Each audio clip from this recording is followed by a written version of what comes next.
Қыздар, баршаларыңызға қайырлы күн. Бүгін осындай воздушный, пышный болып шығатын панкейкінің рецебін ұсынамын. Міне тіпті ортасын көрсетіп жатырмын, өте керемет болып шығады.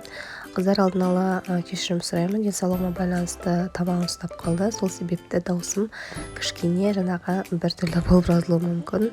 Айып етпеңіздер. Қажетті ингредиенттерді астына жазып көрсетіп кетемін. Алдыменен бізге жұмыртқаны ағы менен сарысын ажыратып алу керек. Мен бөлек ыдысқа ағын, бөлек ыдысқа жұмыртқаның сарысын бөліп алдым. Жалпы мен осы қамырын, яғни панкейкінің қамырын жақсылап тұрып түсінікті етіп айтуға тырысамын. Себебі жаңағы 99% осы панкейкінің қамырына байланысты. Міне бөліп алдым. Енді осы жұмыртқаның сарысына қант қосамын, сұйық майымды қосамын, және де сүтімді қосамын. Ал енді миксерменен алдымен жұмыртқаның ағын жақсылап тұрып, формасы ұстағанша, яғни ыдысты төңкерген кезде формасын ұстап тұру тиіс. Яғни ыдысты төңкергенде міне ағуызымыз ағып кетпеу керек. Міне көрдіңіздер ме, осындай болып шығу тиіс. Енді бағанағы жұмыртқаның сарысын миксерлаймыз.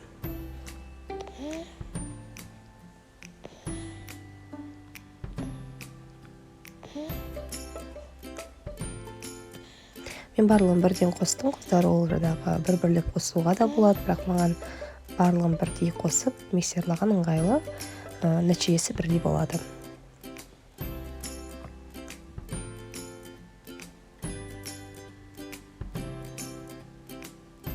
Мен осы маңайда тұз қосуға ұмытып кеттім. Міндетті түрде, яғни шым-шым тұз қосасыздар.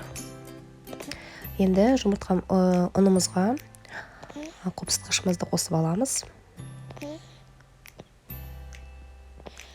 Кейін, яғни осы ұнымыз бен қопсытқышымызды ұн өткізгіш арқылы біздің, яғни сары уыз массамызға қосамыз.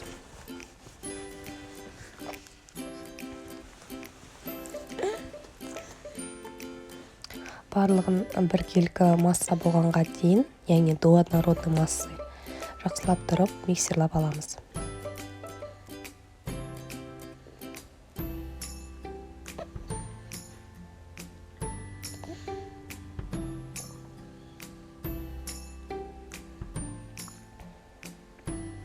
Енді миксердің бізге қажеті жоқ. Қолымызға лопатка аламыз.